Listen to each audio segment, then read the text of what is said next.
আজকে মসজিদের উদ্যোগে মাহফিল।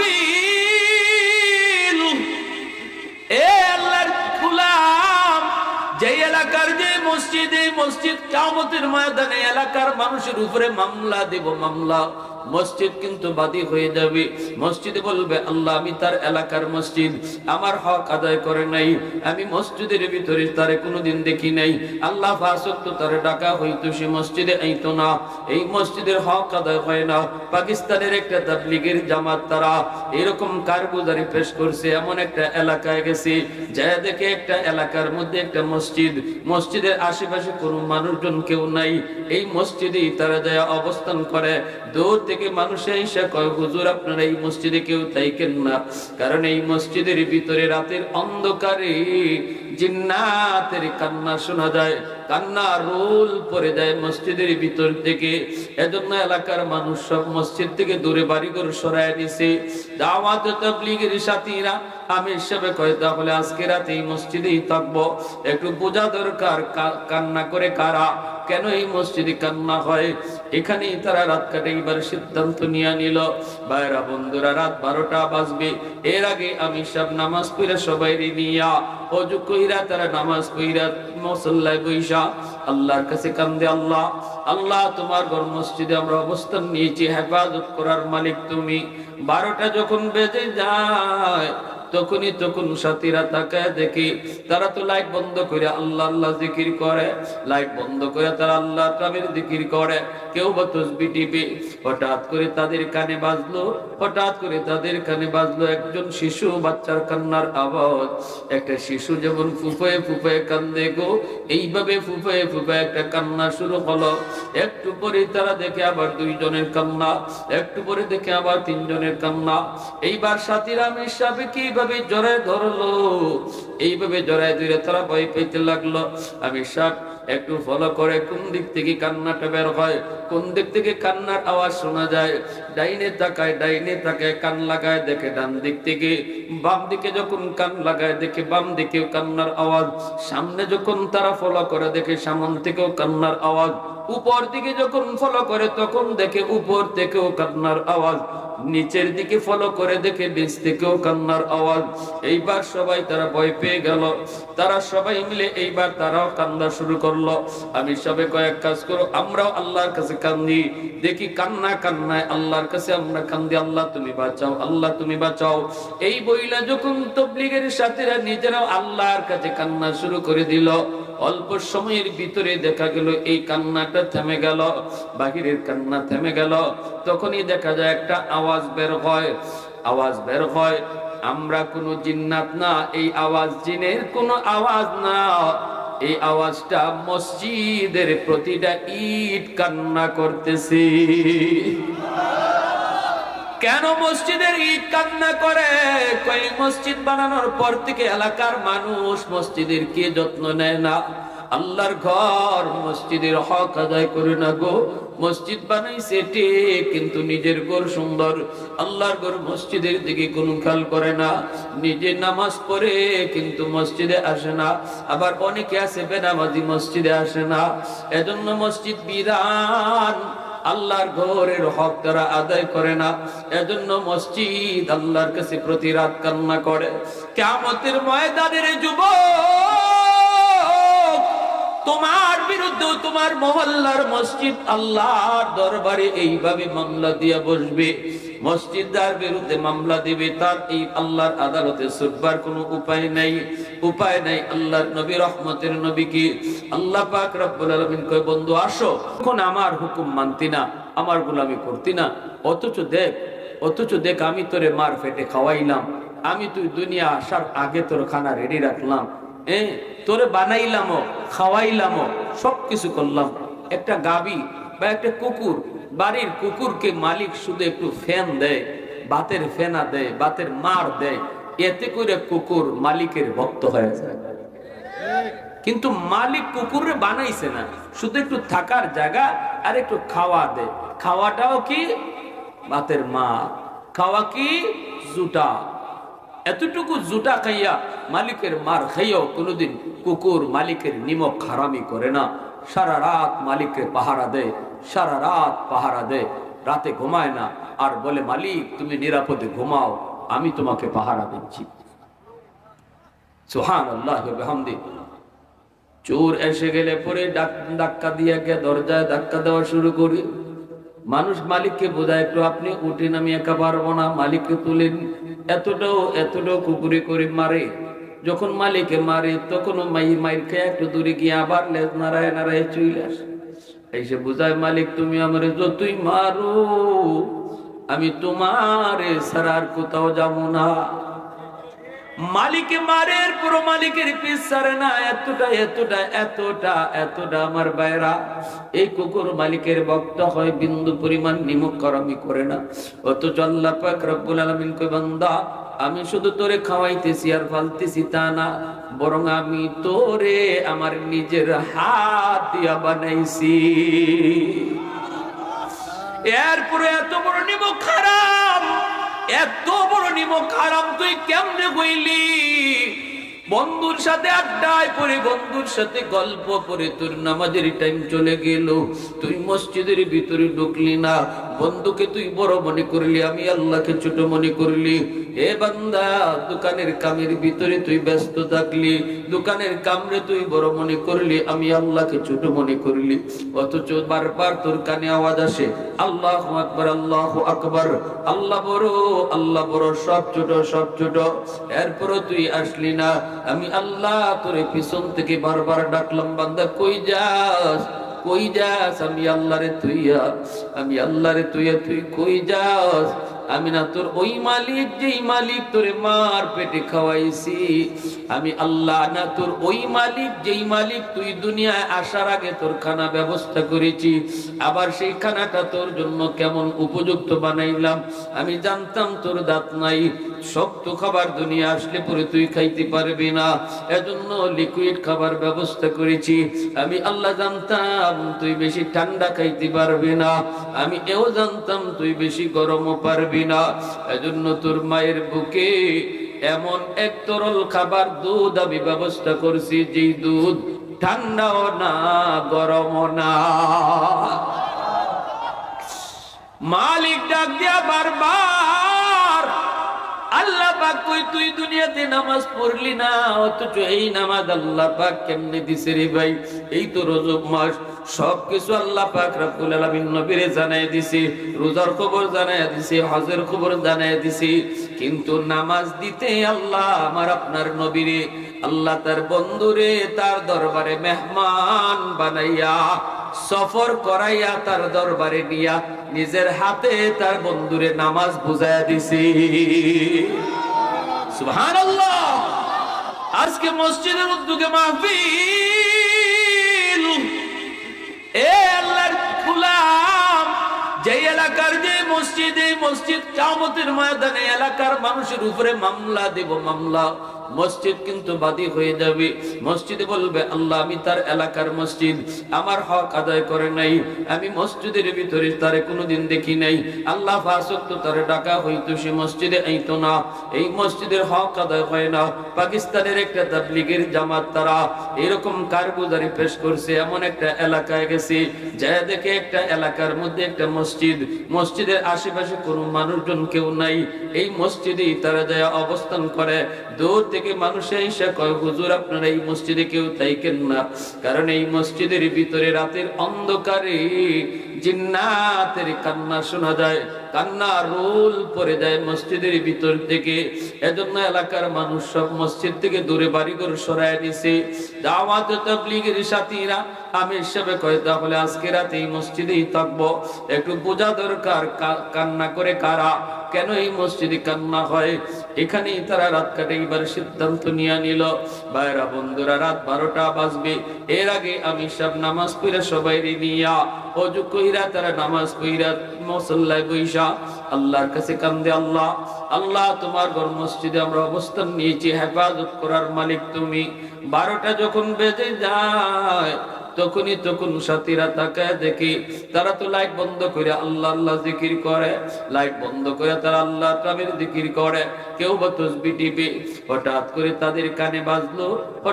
তাদের কানে বাজলো একজন শিশু বাচ্চার কান্নার আওয়াজ। একটা শিশু যেমন ফুফায়ে ফুফায়ে কান্দে গো, এইভাবে ফুফায়ে ফুফায়ে একটা কান্না শুরু হলো। একটু পরে তারা দেখে আবার দুইজনের কান্না, একটু পরে দেখে আবার তিনজনের কান্না। এইবার সাথীরা আমির সাহেব কিভাবে জড়ায় ধরলো, এইভাবে জড়ায় ধরে তারা ভয় পেতে লাগলো। আমির সাহেব একটু ফলো করে কোন দিক থেকে কান্নাটা বের হয়, কোন দিক থেকে কান্নার আওয়াজ শোনা যায়। ডাইনে তাকায় কান লাগায় দেখে ডান দিক থেকে, বাম দিকে যখন কান লাগায় দেখে বাম দিকেও কান্নার আওয়াজ। সামনে যখন তারা ফলো করে দেখে সামন থেকেও কান্নার আওয়াজ। উপর দিকে যখন ফলো করে তখন দেখে উপর থেকেও কান্নার আওয়াজ। নিচের দিকে ফলো করে দেখে নিচ থেকেও কান্নার আওয়াজ। এইবার সবাই তারা ভয় পেয়ে গেল। তারা সবাই মিলে এইবার তারাও কান্না শুরু করলো। আমি সবে কয়েক কাজ করো, আমরাও আল্লাহর কাছে কান্দি, দেখি কান্নায় আল্লাহর কাছে আমরা কান্দি, আল্লাহ তুমি বাঁচাও, আল্লাহ তুমি বাঁচাও। এই বইলা যখন তবলিগের সাথীরা নিজেরাও আল্লাহর কাছে কান্না শুরু করে দিল, অল্প সময়ের ভিতরে দেখা গেল এই কান্নাটা থেমে গেল, বাহিরের কান্না থেমে গেল। তখনই দেখা যায় একটা আওয়াজ বের হয়। আমরা কোনো জিন্নাত না, এই আওয়াজ জিনের কোনো আওয়াজ না, এই আওয়াজটা মসজিদের প্রতিটা ইট কান্না করতেছে। কেন মসজিদের ইট কান্না করে? কই মসজিদ বানানোর পর থেকে এলাকার মানুষ মসজিদের কে যত্ন নেয় না, আল্লাহর ঘর মসজিদের হক আদায় করে না গো। মসজিদ বানাইছে ঠিক, কিন্তু নিজের ঘর সুন্দর, আল্লাহর ঘর মসজিদের দিকে কোনো খেয়াল করে না। নিজে নামাজ পড়ে কিন্তু মসজিদে আসে না, আবার অনেকে আছে বেনামাজি মসজিদে আসে না। এজন্য মসজিদ বিরান, আল্লাহর ঘরের হক তারা আদায় করে না। এজন্য মসজিদ আল্লাহর কাছে প্রতি রাত কান্না করে। কিয়ামতের ময়দানের যুবক, তোমার বিরুদ্ধে তোমার মহল্লার মসজিদ আল্লাহর দরবারে এইভাবে মামলা দিয়ে বসবে। মসজিদদার বিরুদ্ধে মামলা দিবে, তার এই আল্লাহর আদালতে ছুটবার কোনো উপায় নাই।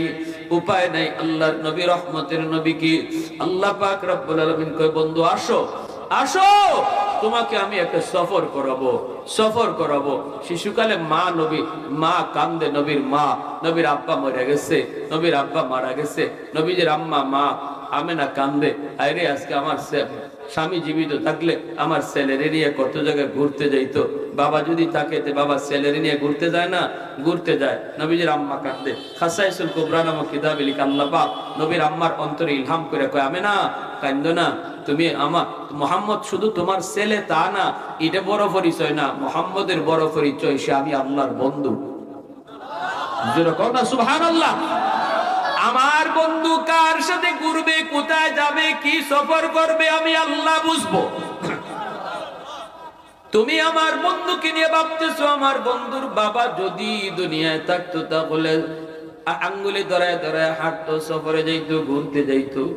আমার বন্ধুরে আমি আল্লাহ এমন এক সফর করাবো, যেই সফর পৃথিবীর শুরু থেকে শেষ পর্যন্ত কারো পক্ষে সম্ভব না।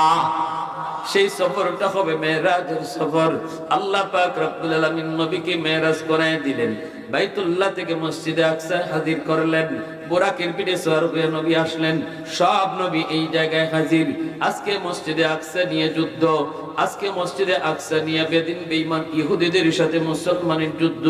এই মসজিদে আকসায় নবীজি এই মাসের 26 তারিখ দিবাগত রাত সবে মেরাজে নবীজি গেলেন, যায় দেখেন আদম নবীও হাজির, ইব্রাহিম নবীও হাজির, নূহ নবীও হাজির, সকল নবী হাজির। পরিচয় পর্ব শেষ হলো, মা আহলান সাহলা বলে নবীকে সুস্বাগতম জানালো। এরপরই বুরাকটারে জিব্রাইল বাঁধা রাখলেন একটা পাথরের মধ্যে। আল্লাহ কয় জিব্রাইল আযান দাও, আযান। জিব্রাইল আযান দেওয়া শুরু করবেন, আল্লাহু আকবার, আল্লাহু আকবার, আশহাদু আল্লা ইলাহা ইল্লাল্লাহ, আশহাদু আন্নাকা ইয়া জিব্রাইল। থেমে গেলেন। আল্লাহ কয়, জিব্রাইল থামছো কেন?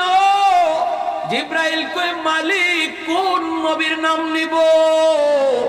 আদম নবী এই জায়গায়, নূহ নবী এই জায়গায়, ইব্রাহিম নবী এই জায়গায়, মুসা নবী এই জায়গায়, ঈসা নবী এই জায়গায়। কোন নবীর নাম নিব? আল্লাহ কয় জিব্রাইল কইলা কি তুমি? সব নবীরে হাজির করেছি আমি আল্লাহ আমার বন্ধুর পিছনে নামাজ পড়ানোর জন্য। বন্ধুকে ইমাম বানাবো, সবাইরে মুক্তাদি বানাবো। আর তুমি কি না আজকে আজানের ভিতরে কোন নবীর নাম নিবা প্রশ্ন করেছো? এরে জিব্রাইল তাড়াতাড়ি আমার বন্ধুর নাম আজানে তুমি উল্লেখ করো। तकबीर में कलमान में मैं नमाजों में अज़ा में, तकबीर में कलमा में नमाजों में अज़ा में, है नाम इलाही से मिला नाम मोहम्मद, है नाम इलाही से मिला नाम मोहम्मद। फरमाते हैं आदम को मुझे खुल्द तरी में लकहा हुआ तू बाबे मिला नाम मोहम्मद, लकहा हुआ तू बाबे मिला नाम मोहम्मद। आवाज देखুন আল্লাহু আকবার। আযানের পর্ব শেষ। এইবার নামাজের কাতারবন্দি হতে আল্লাহ নির্দেশ দিলেন, জিব্রাইল সবাই রেখো কাতারবন্দি হইতে, এবার জামাত হইব, জামাত 2 রাকাত নামাজের জামাত হইব। জিব্রাইল তুমি ইকামত দেওয়া শুরু করো। জিব্রাইল ইকামত দেওয়া শুরু করে দিলেন। নবীজি বলেন আমি তখনও দেখতেছি ইমামের জায়গা খালি, ইমাম সাহেব কেডা হইব কেউ জানে না, অথচ জিব্রাইল ইকামত দেওয়া শুরু করে দিয়েছেন। নবী মনে মনে ভাবতেছেন হয়তো জিব্রাইল নিজেই ইমামতি করবেন। কিন্তু এই ইকামত শেষ হওয়ার পর আল্লাহর নবী বলতেছেন ভাই জিব্রাইল ইমাম সাহেব কই, ইমামতি কে করব?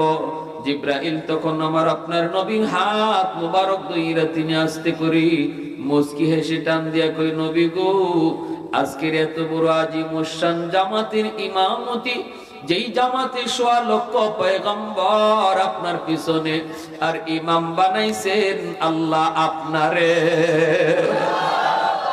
আর জোরে সুবহানাল্লাহ।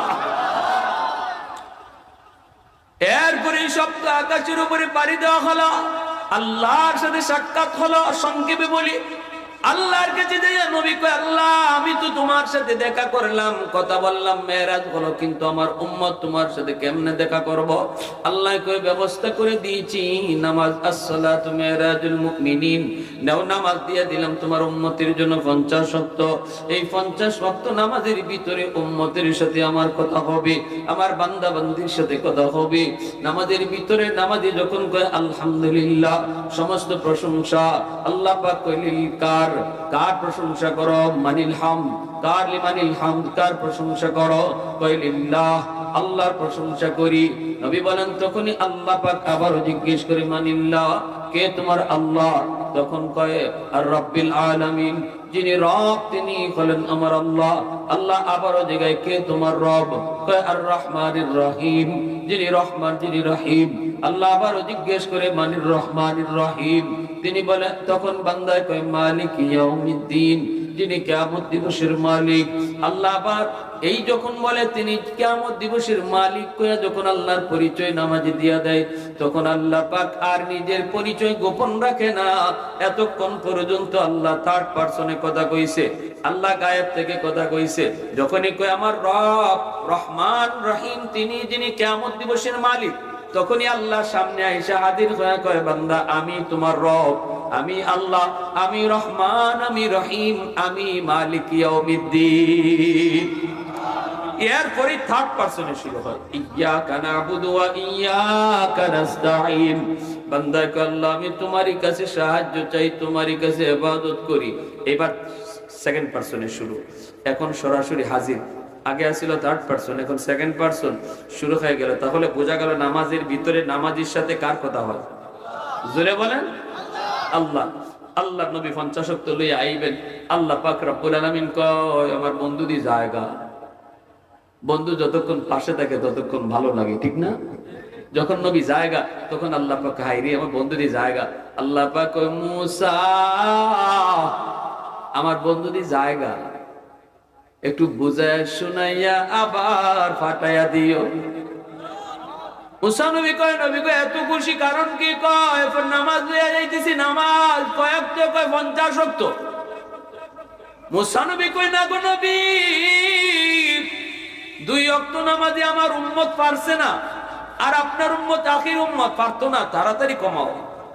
নবীজি কয় হ্যাঁ ঠিকই তো, 50 ওয়াক্ত নামাজ আমার উম্মতে পড়বো কেমনে? আইসা এক আল্লাহ, আল্লাহ কয় কেন আইসো বন্ধু?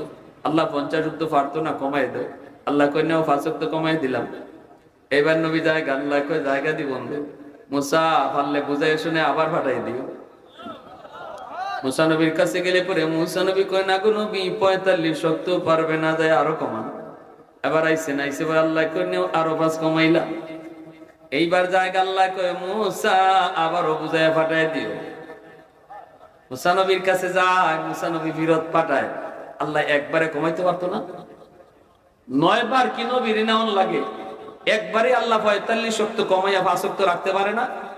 কিন্তু 9 বার নবীরে নিলেন, আনলেন কেন? বারবার দেখার জন্য। জোরে কর সুবহানাল্লাহ। যখন 5 ওয়াক্ত লইয়া নবী জায়গা, তখনও মুসা নবী কয় 5 ওয়াক্তও পারতো না, যাও। আল্লাহ কিন্তু অ্যাডভান্স মেসেজ দিলাইছে, পারলে দেখো আরেকবার বুঝাই শুনে পাঠাই দেয়। এখন মুসা নবী যখন কয় যাও, নবীকে আমি আর পারতাম না, আসি 5 ওয়াক্ত। আল্লাহ প্রতিবার 5 করে কমাইছে, এখন 5ও যদি লইয়া যাই কমাও, তো তার থাকবোই না। মুসানবী কয়, মুসানবীর আমি পারতাম না। মুসানবী তখন কয় এবার যান আপনি, যাইয়া কইবেন আল্লাহ আমি যে কেন আইছি এখন এটা আমি কইমু না, এটা তুমি কও। কারণ আল্লাহ তো নবী মুসারে অ্যাডভান্স খবর দিছে, পাঠাইও একটা না একটা কিছু দিমু। এজন্য নবী মুসা নবী কয় এখন গেলে পরে যখন আল্লাহ জিগাইব কেন আইছো, তখন কইবেন আল্লাহ এতক্ষণ আইছি, কেন আইছি আমি কইছি, এখন কেন আইছি আমি কইতাম না, তুমি কও। জোরে কর না সুবহানাল্লাহ। তখন আল্লাহ পাক কয় আচ্ছা বন্ধু, এত সুন্দর কথা, আমি কইতাম কেন আইছো, তে যাও আর কমানি লাগতো না, 5 ওয়াক্তই তাহক। তবে আইছো যে কষ্ট কইরা, তোমার উম্মত 5 ওয়াক্ত পড়বো আর আমি 50 ওয়াক্তের সওয়াব দিয়া দিই। জোরে কর না সুবহানাল্লাহ। এই নামাজ যারা দুনিয়াতে পড়বো, এরা হাসরের মাঠে আল্লাহকে দেখিয়া আল্লাহর কদমেও সেজদা দিতে পারবো। আর যারা দুনিয়াতে নামাজ পড়তো না, এরা আখিরাতেও আল্লাহরে দেখকেও সেজদা দিতে পারতো না। তাহলে আমার ভাইরা, ওই দিন চোখের পানির বদলে রক্ত ঝরবে, আর আল্লাহ পাক বলবে খুযূহু ফাগুল্লু সুম্মাল জাহিমা সাল্লু সুম্মা ফি সিলসিলাতিন যারউহা 70 যিরাআন ফাসলুকু। আল্লাহ কই বান্দারে, উলামায়ে কেরাম তোরে কত করে তখন বুঝাইছিল নামাজ পড়ো। তুই যদি ওই দিন মাহফিলে যাই একটু বসতি, তাহলে দিলটা নরম হইতো, হয়তো তুই কালকে থেকে নামাজ ধরে ফেলতি। কিন্তু আওয়াজ তোর কানে গেল, এরপর তুই ওয়াজ মাহফিলে বসলি না। দাওয়াত তাবলীগ ওয়ালারা তোরে কত করে বুঝাইলো, এরপর তোর বুঝ হলো না। বান্দা আজকে আর আমি আল্লাহর কদমে সেজদা দিতে না পাইরা তোর কান্না করে লাভ নাই। আল্লাহ কইব ওরে ধরো, 70 গজ জিঞ্জির দিয়া বাঁধো, তারপর আল্লাহ বলবে ওরে জাহান্নামে নিক্ষেপ করো। এজন্য ভাই ভালো করে একটু শোনো, স্বীকৃতি দাও, একটু আওয়াজ দিয়ে বলো হাত উঠে আজকে থেকে আর কোনোদিন নামাজ ছাড়বো না। 5 ওয়াক্ত নামাজ মসজিদে যায় কারা কারা পড়বো, হাত উঠে আল্লাহকে দেখাও। আল্লাহ তুমি কবুল করো, জোরে বলেন আমিন, আরো জোরে বলেন আমিন। আল্লাহর ঘর মসজিদ, আল্লাহর ঘর মসজিদ, আর আল্লাহর ঘর মসজিদ কোনো সমস্যায় থাকবো, আমার কোন ঘরের কোনো সমস্যা থাকতো না। জবাব দিমু কি আল্লাহর কাছে? পুরা গোটা পরিবার, গোটা মহল্লা আল্লাহর ঘর, আল্লাহর ঘর। এই মহল্লাবাসীর উপরে আল্লাহর কাছে